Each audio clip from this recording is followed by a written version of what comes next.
Démarrée le 15 novembre dernier, la 6e édition du Festival Reine de l'Art a connu son épilogue ce dimanche 19 novembre 2023 avec la grande finale au Palais des Congrès de Lomé. Une soirée riche en couleurs devant une parterre d'invités surchauffée et acquise à la cause. J'ai saisi l'occasion dans le cadre de ce chantier Miatronounia pour dire et demander que chacun joue sa part. Nous demandons un retour à nos valeurs ancestrales. Les nouvelles technologies, nous ne devons pas les utiliser comme nous sommes en train de le faire. Je le dis avec beaucoup d'humilité. Quel que soit le pouvoir que chacun d'entre nous possède, je ne pense pas que la diffamation ou le dénigrement, l'acharnement gratuit sur quelqu'un a droit d'être, a raison d'être dans notre Afrique, dans notre Togo et sur ce chantier de Miatronounia. Depuis 8 ans, mais la Covid a fait que nous sommes à la 6e édition.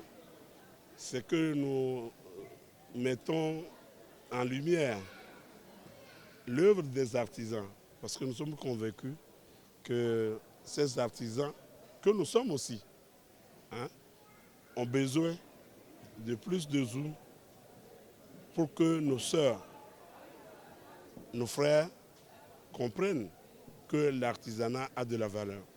Vous avez vu le thème de cette année, progrès socio-économique, place de l'artisanat. Lorsque nos artisans produisent en qualité, mais que nous prenons l'argent pour acheter des produits de moindre qualité, mais qui nous viennent de l'extérieur, nous ne contribuons pas à asseoir notre économie. Je saisis l'occasion pour nous inviter davantage à la consommation de nos produits locaux. Au niveau des dames, 3 principales catégories étaient concernées par la dernière ligne droite du concours après d'intenses activités pour désigner les reines de l'art. Il s'agit de la couture, de la coiffure et de la tresse. Une vingtaine de candidates venues des 5 régions du Togo ont donc compétit d'arrache-pied en 30 minutes chrono pour produire des chefs-d'œuvre. Chaque production devait être en lien avec le thème de cette 6e édition, à savoir progrès socio-économique, place de l'artisanat. Et je prierai que Nana FM puisse partager mieux pour que nous puissions trouver beaucoup de patrons, patronnes. Parce que ça nous cultive beaucoup. Nous avons vu beaucoup de créativité qu'on va mettre.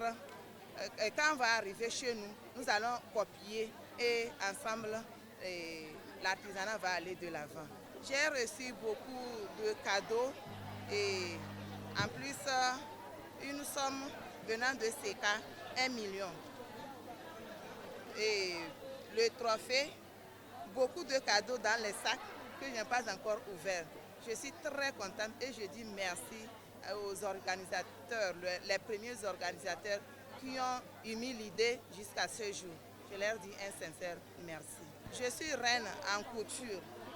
Rappelons que la particularité de cette 6e édition, qui est l'inclusion de la catégorie junior, a permis à 2 finalistes en fin d'apprentissage d'occuper la 3e place. Bien que ce soit les dames qui sont à l'honneur, les organisateurs ont récompensé le meilleur couturier ainsi que le meilleur coiffeur dans la catégorie hommes.